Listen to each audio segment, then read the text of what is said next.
ang pinakasikat na FM. Cheers, Miss Gabaglita! Isang magandang araw ng September 1. Uy, grabe naman yan! Bare months na. At kayo Oo patuloy nga. pa rin mong nakatutok sa number 106.7 Energy FM. Pangga, huwag mo sabihing radyo. Sabihin mo, naka-energy na ba ang lahat? Abay, dapat. O, di ba nakakaloka, Marce? Bare months ng bilis. Patuloy ng patuloy na, pinagpatuloy na ni Jose Marichan. Hindi, lumabas na siya. Sa banga. Correct, hindi ba? Talaga nga naman. Ayan. Kasabay ni Jose Marichan, lumabas na rin, Day. Alin? Ang chigang daladala ko. Ay! Naku, nakakaloka ito, Mari. Ano Hindi to, mo Mars? kakayanin. Mm. Kasabay nga habang iniintay ng lahat Na? ang paglabas. Pero official nang lumabas si Mm. Jose Marichan, ay lumabas na rin pala Ang alin? ang sabina o Ay! reklamo, Marce, Sino?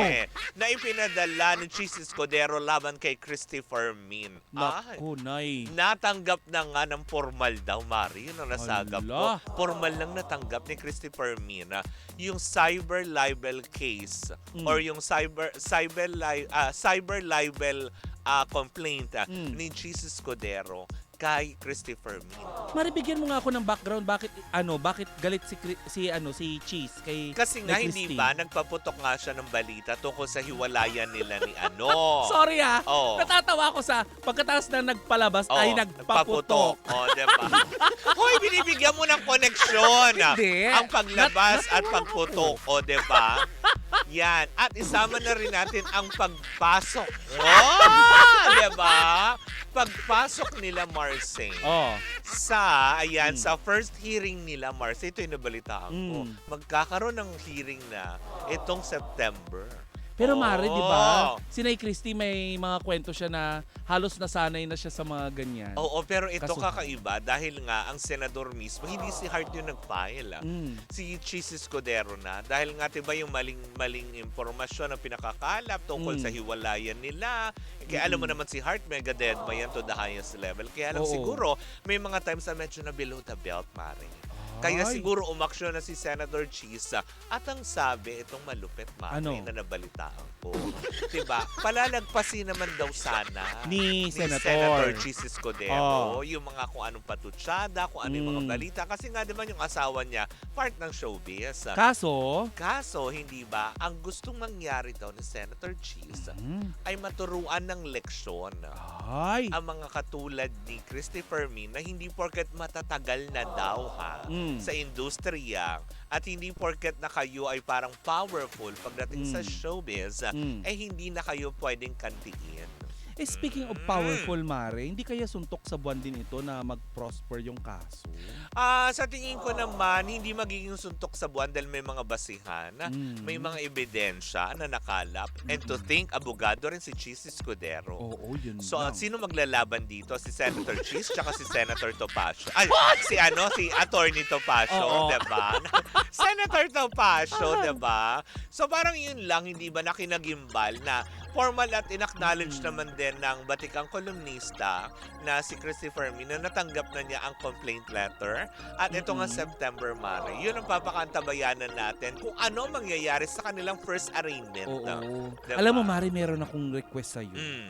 Huwag na nating pag-usapan si Hart. Diba? Hindi, love naman natin si Hart. Bakit Oo, ba? gusto natin si Hart. Hindi, tsaka dito din, diba? Nung silabas natin yung panig ni Hart na pinagtatawanan din nga niya at dinidedma na lang niya yung issues sa kanila ni Cheese, diba? At saka Mare, love din natin si Nay Christy. Oo, diba? Kumbaga parang kung ano man din yan, sana maayos man din sa, alam mo yung mabuting usapan. Kasi hindi naman mahirap kausap si Senator Cheese. Baka makuha pa sa sorry. Oo, diba? Pwede naman yun, diba? Hindi po kami nagpipreach, ha? Over coffee, diba? Mali mo, mag-ayos sila. Dahil usually, diba, yun yung sinasabi natin. Walang problemang hindi naayos sa maayos na usapan. Pero Mare, may panuntunan si Nay Christy na kapag totoo, Oo. sige, i-deny Ilalaban mo. niya. Hindi, pag totoo yung yung chika niya, Oo. umamin ka. Oo. o kaya mapikon ka. Oo. Pero kung hindi totoo, didedmahin mo, sa ano nangyari. Sa aspeto. Oo, sa aspetong ito, hindi dinedma. Pero Mare, ang haba ng Pinatulan. ang haba ng pasensya nila. Ilang beses ba Lalo kay tinira? Heart, 'di ba? Ang ilang beses alam mo yun, hindi naman tinira, pero yung mga issue tungkol sa iwalayan and everything. 'Di ba yun nga yung parati natin sinasabi, Mare, na kapag ka ng mag-asawa kasi, nagkaroon ng problema, natural din yan dahil some point of her life ni Manay Christie, nagkaroon din siya ng kapartner sa buhay, nagkakaroon ng problema ang relasyon. Oo. Na, Pero mahirap kasi dito, Yun. Mare, public figure sila eh. correct, hindi ba? Kaya hindi maiwasang pag-usapan. Correct. Hindi naman sila nagsasalita tungkol sa problema nila. Hindi naman niya katulad ni Carla tsaka ni di Oo, ba? na chika ng chika. Panalo sa chika ang problema nila. Tapos kapag may nagsalita tungkol sa kanila, magagalit sila. Oh, yun nga yung sinasabi ng ilan, Mare, di ba? Chika kayo ng chika. Pag kayo nagsasalita, kasi di ba, powerful kayo. Pag kayo nagsasalita sa sa mikropono, kayo sa social media nyo, okay lang sa inyo. Pero kapag nag-react na yung mga taong nakabasa, nagagalit kayo, nagdedemanda kayo. Ano ba talaga? Nababaliw ba sila? Hindi kayo pwedeng kantiin, ganon, di ba? Untouchable ba kayo? Oo, nakakaloka. Uy, hindi kayo si Ivy Aguas. Ay, hindi. Hindi ka magiging si Lily Cruz. Hindi ka Lilibet. Anyways, yan, kung saan mga hatong ang kasuhan yan ang papakantabayanan natin dahil gaya po ng aming aking nakalap dito sa Baklitas ay magsisimula ang first arraignment ng kasong isinampan ni Senator Cheese kay Manay Christie Fermin etong Setyembre. Papakantabayanan, tututukan Alam mo, natin. nalulungkot talaga ako kasi parehas kong mahal itong mga tao na to eh. O, diba? Parang din niya kay Manay Lolit, diba? Na pinag-iisipan din ang kampo ni Bea magsampa. So sana, alam mo yun, Bea, wag magpapasko na naman din. na. Sana. Oo, at Bare saka, months na. at saka Mari, kawawa naman si Nay Lolit, nagda-dialysis na. Oo, tsaka may mga edad na rin ito. Pagpasensyahan na lang siguro. Siguro maganda yung ganun, Oo. Humingi na lang na sorry kung talagang mali. Diba? Tapos magkapatawaran, okay na, diba? Oo. Pero guys, hindi kami nagpipreach. Tama. At we don't papa preach. Oo. Anyways, yan po muna ang ating unang chika for today's video. Sa aming pagbabalik, isang matigamong chikahan na naman ang daladala ng dalawang bakla. Muli po ako mas Kapitana Sisa. At ako ang baklang si Tita Cora. Baklang Bunny. Ayan. At kami ang Baklitas! Woo! At tuloy-tuloy pa rin po ang ating tugtugan. Siyempre, dito po lamang yan sa number 106.7 Energy FM. Pangga, wag mong sabihin radyo. Sabihin mo!